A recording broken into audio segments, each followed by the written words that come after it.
Bonjour à tous et bienvenue sur cette nouvelle vidéo. On va aujourd'hui parler de la nouvelle boîte que Konami va nous sortir, Duel Overload. Cette boîte, c'est la sortie de ce début d'année, juste avant les nouvelles règles qui vont entrer en vigueur le 1er avril.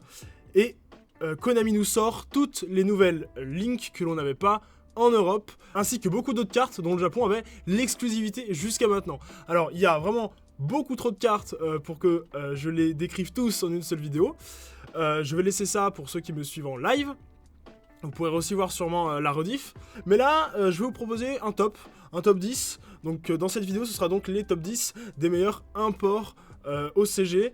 Je vous préviens, c'est pratiquement toutes des liens. Puisque évidemment, c'est les 30 liens qui nous manquaient et qui sont extrêmement puissantes. On commence avec le top 10. Je rappelle évidemment que le top est personnel, hein. M'en voulez pas si la link de votre archétype n'est pas dans le top. On commence avec la link Endymion Selene. Elle demande 2 monstres, plus incluant un magicien. Donc c'est une ligne 3 qui pointe 3 fois vers le bas. Évidemment, donc c'est parfait. Elle est lumière magicienne. Parfait. Si elle est invoquée par lien, vous placez un compteur magique par magie qui sont sur le terrain et dans les cimetières. Je me suis rendu compte, dans les cimetières. Ce qui veut dire que vous avez 2 magies dans le cimetière, là ça en a 2, vous mettez 4 compteurs minimum. C'est abusé. Tant qu'une carte Endymion est sur le terrain, votre adversaire ne peut pas cibler cette carte avec des attaques. Voilà, elle a que 1850 d'attaque. Évidemment, elle a un effet de protection. Une fois par tour durant la main phase, effet rapide, donc évidemment pendant la main phase de l'adversaire aussi, retirer 3 compteurs du terrain, 3 compteurs extrêmement faciles à avoir du coup, invoquer spécialement un monstre magicien depuis votre main ou cimetière en position de défense dans une zone où cette carte pointe.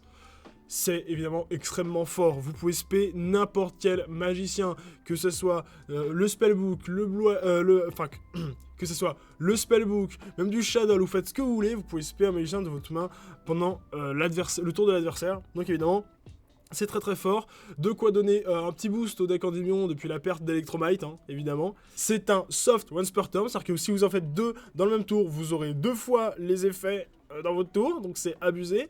Et pourtant, elle n'est que top 10, vous allez voir qu'il y a des cartes qui sont beaucoup plus craquées. Top 9, Mecha Phantom Beast Auroradon. Les gens qui me connaissent savent que les Mecha Phantom Beast, c'est ma vie. Je ne pouvais absolument pas ne pas la mettre dans le top, qui est censé être objectif, je le rappelle. Mais vous allez voir, il a un très bon effet. 2 monstres machines ou plus, c'est incroyable. Vous savez pourquoi? Parce que, bon, je vais le dire maintenant, parce qu'il y a, c'est un secret pour personne, il y a Needle Fiber dans le set, donc Alkifibrax en Europe. Et Alkifibrax, il est machine, il fait quoi? Il se perd un synthétiseur du deck. Quel est le synthétiseur le plus joué avec Olion, et Olion est quoi? Machine, puisque c'est un Mecha Phantom Beast. Donc dès que vous sortez Needle Fiber, vous avez cette Link 3. Donc évidemment que c'est fort. Si cette carte est invoquée par lien, vous pouvez activer cet effet, invoquer spécialement 3 tokens Mecha Phantom Beast, mais vous ne pouvez pas invoquer par lien pour le reste du tour, évidemment, sinon ce serait beaucoup trop fumé. Vous pouvez sacrifier jusqu'à 3 monstres, donc évidemment vous allez sacrifier ici les tokens, hein, ou, bon évidemment si vous avez des monstres qui ont un meilleur intérêt à être tribute, allez-y. Si vous sacrifiez un seul monstre, vous pouvez détruire une carte sur le terrain. Si vous avez 2 monstres à sacrifier, vous pouvez invoquer spécialement une Mecha Phantom Beast du deck. Et si vous avez 3 monstres à sacrifier, vous pouvez ajouter une carte piège du cimetière à la main. Le dernier effet est étrange, franchement, je vois pas ce qu'il vient faire là. Le deuxième effet est extrêmement fort. On rappelle que dans les Mecha Phantom Beast, il y a quand même un Mecha Phantom Beast qui dit que quand il spé 2 tokens avec lui. Donc littéralement, l'effet de sacrifier 2, ça fait sacrifier 2 pour spé 3. Pas mal. Vous pouvez spé aussi le haut lion du deck, histoire d'avoir du synthoniseur. Et le premier effet, détruire une carte sur le terrain, est toujours le bienvenu. Elle pointe 2 fois vers le bas, une fois sur le Teco. C'est pas mal. Franchement, c'est une très bonne carte. Il va y avoir beaucoup, à mon avis, de decks synchro qui vont la jouer. Elle va un peu remplacer Miko, c'est-à-dire que vraiment, elle arrive, elle fait directement regardez, c'est très simple. Vous prenez Needle Fiber, Spéolion. Vous faites Auroradon, vous avez directement un token niveau 3. Effet Auroradon, vous avez 3 tokens encore. Effet, vous sacrifiez 2, vous invoquez Spéolion, vous avez directement accès à une synchro 8. Voilà, tout ce qu'il faut pour un deck synchro.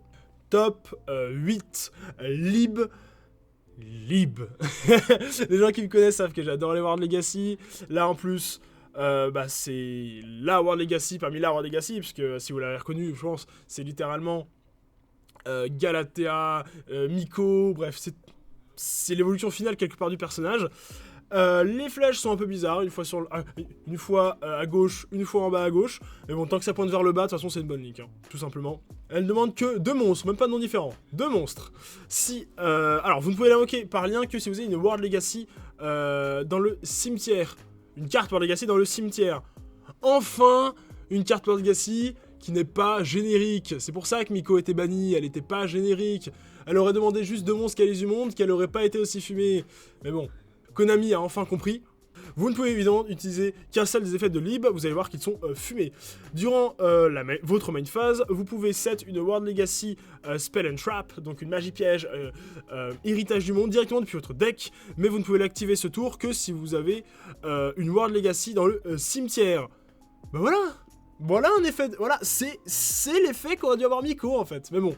Si cette carte invoquée par lien est envoyée au cimetière pour une invocation lien, vous pouvez remélanger une carte sur le terrain dans le deck.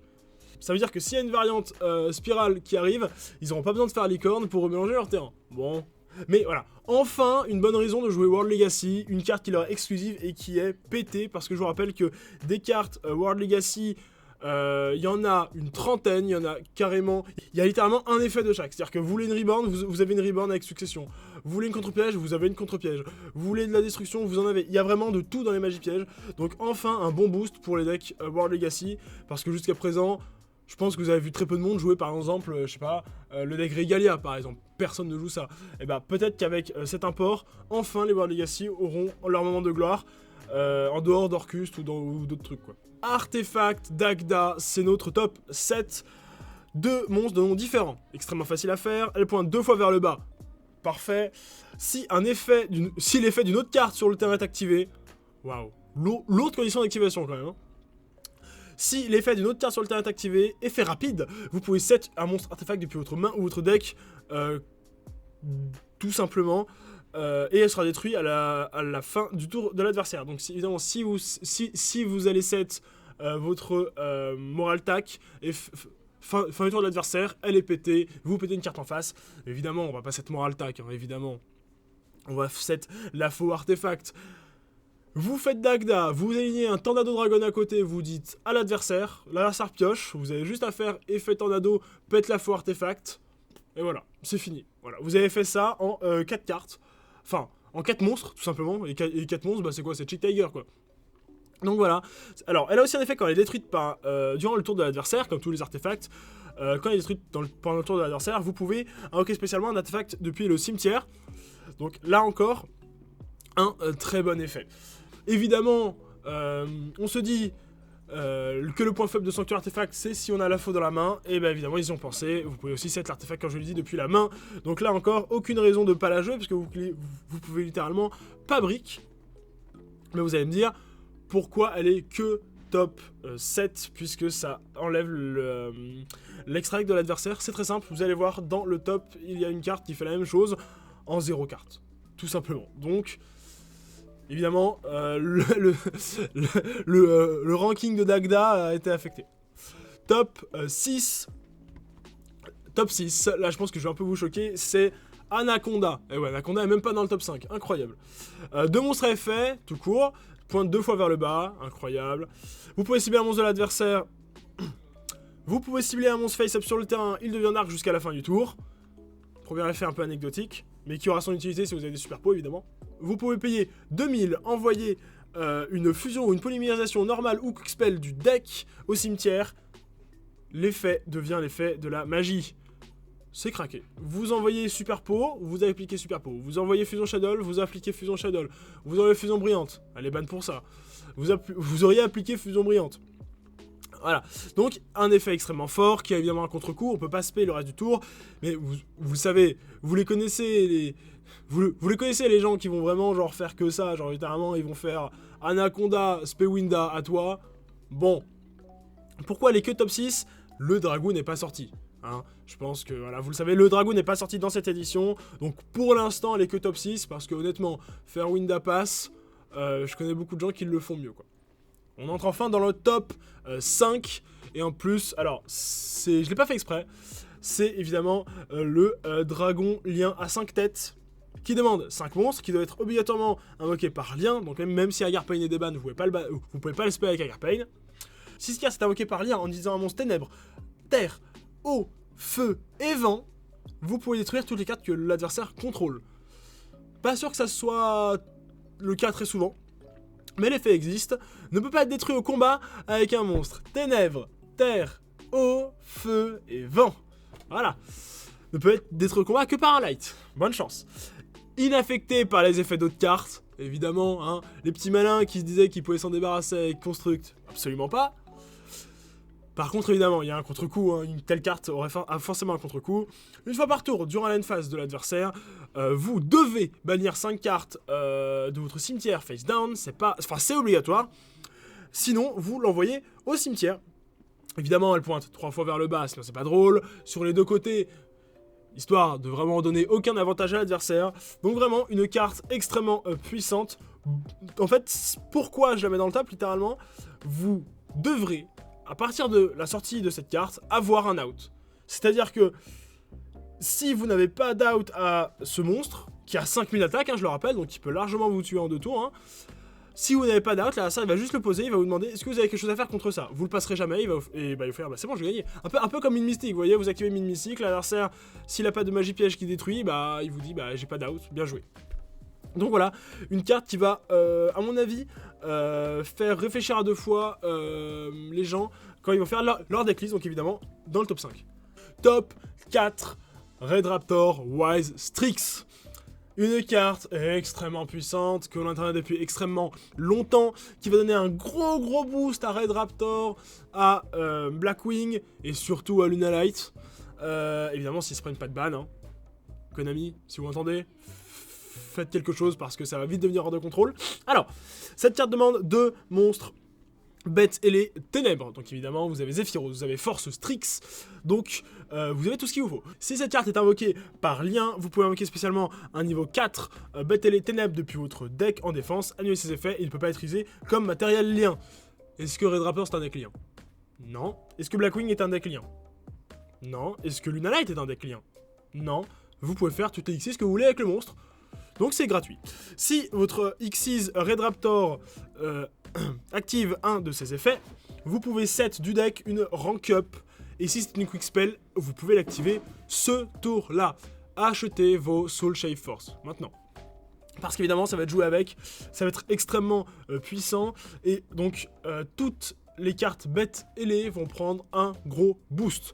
Non seulement avec cette link, et avec celle dont je vais vous parler juste maintenant, et qui est notre top 3, Simorgh.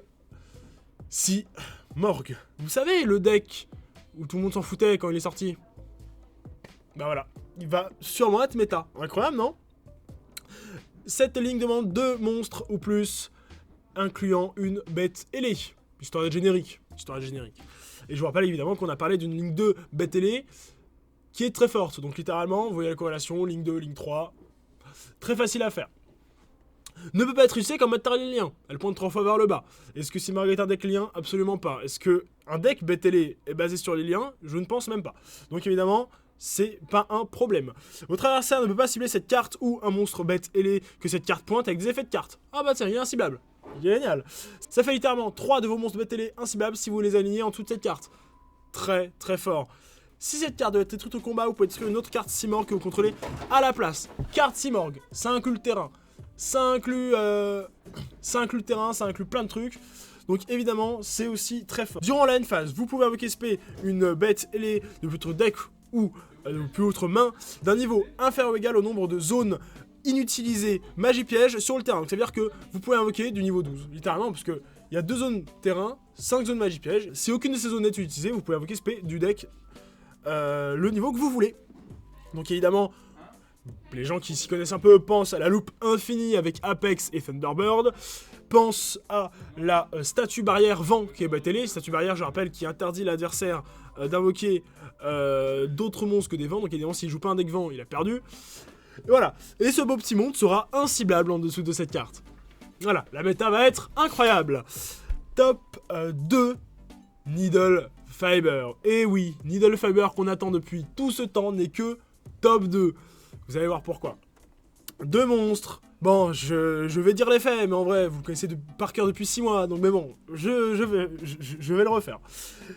2 monstres, dont un tuner. Synthoniseur en français, évidemment.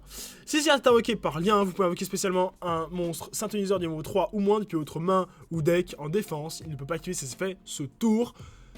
Vous pouvez SP. Roquette synchronique, au lion, bulbe luisant, et j'en passe, tous les meilleurs synthoniseurs du jeu, de toute façon, sont niveau 3 ou moins. Durant la main phase de l'adversaire ou la battle de l'adversaire, effet rapide, vous pouvez bannir cette carte que vous contrôlez, invoquer spécialement un monstre. Synchro, synthoniseur depuis votre extra deck, c'est considéré comme une invocation synchro. Donc évidemment, on pense à la Formula, on pense à plein de cartes très très fortes qu'on a oubliées depuis l'ère des Link et des Xyz. En vrai, il y a trop de combos avec cette carte. Vraiment trop. Je peux vraiment pas vous donner d'exemple parce qu'ils sont tous trop bien. Il y a tous les meilleurs combos du jeu. Je vous ai parlé avec Oradon, mais il y en a encore plein. Et voilà, à l'époque, quand il y avait une Summon Sorceress, c'était ingérable. Et même sans Summon Sorceress, ce sera ingérable. Donc voilà. Évidemment, voilà, quelques exemples de decks qui... tous les decks synchro, évidemment, synchronique, tout va être fort avec cette carte. Donc évidemment, récupérez-la dès que possible, ainsi que ses targets. Et le top 1, évidemment, si vous connaissez un peu, le top 1, évidemment, c'est Union Carrier, évidemment. Elle n'a pas l'air comme ça, mais c'est vraiment la meilleure Link, pratiquement du jeu. Mais bon, de la boîte, déjà, c'est déjà pas mal. Donc, elle demande 2 monstres du même type ou 2 monstres du même attribut. Extrêmement simple à aligner. Ne peut pas être utilisée comme monstre matériel. Lien, le tour il est invoqué par lien. Elle pointe sur le côté. Donc, tant qu'un monstre lien qui peut pas être utilisé par lien pointe une zone utile, quelque part, c'est pas très important. Vous pouvez cibler un monstre face-up que vous contrôlez. Équipez-lui un monstre de la main ou du deck du même attribut ou type. Donc évidemment, il peut s'équiper à lui-même. Donc ça veut dire que déjà, vous avez littéralement une foolish pour tous les monstres light du jeu. Voilà. On pense à Eva. On pense à Orbital Photon qui aura un effet quand il sera équipé. C'est extrêmement fort. Vous pouvez équiper aussi évidemment le bébé Buster Dragon qui dit que lorsqu'il est équipé, l'adversaire ne peut pas invoquer de l'extra deck. Tout simplement. Donc évidemment, en une seule carte, vous avez une interdiction de l'adversaire d'invoquer de l'extra. Voilà. C'est uniquement pour ça que Dagda est même pas dans le top 5. Hein. On en oublierait presque l'effet qui dit que lorsque un monstre équipé par cet effet gagne 1000. On s'en fout. Si vous l'avez équipé du deck, vous pouvez pas spé le monstre que vous avez équipé pour le reste du tour. On s'en fout. Voilà, tout ce que j'avais à dire. Vraiment, c'est un effet de foolish général. C'est-à-dire que foolish est à 1, vous avez une Union Carrier qui sort de l'extra deck et vous pouvez foolish ce que vous voulez. Donc, une carte qui sera dans tous les combos. Donc évidemment, récupérez-la très vite. Alors j'ai envie de vous dire récupérer les targets, mais bon, si vous connaissez le prix d'Orbital Photon, voilà, pensez plus au Baby Buster Dragon, etc. Donc voilà, c'était la fin de ce top. Évidemment, Union Carrier, Crystron en top, c'était pas très étonnant. Donc voilà, si cette vidéo vous a plu, n'hésitez pas à vous abonner à la chaîne, à mettre la cloche, le pouce bleu, tout ça. Je suis pas un youtubeur, mais bon, beaucoup de gens vous le disent. Pour fêter la création de notre chaîne Twitter, et pour vous évidemment, nous avons une édition spé à gagner. Une sur YouTube et une sur Twitter. Donc sur YouTube, n'hésitez pas à vous abonner et à commenter et à mettre un like, puisque c'est comme ça que vous allez participer au concours. Et sur Twitter, il faudra follow et retweet. Donc voilà, n'hésitez pas à participer. Et on vous attend nombreux au reboot pour les différents tournois. Tchuss!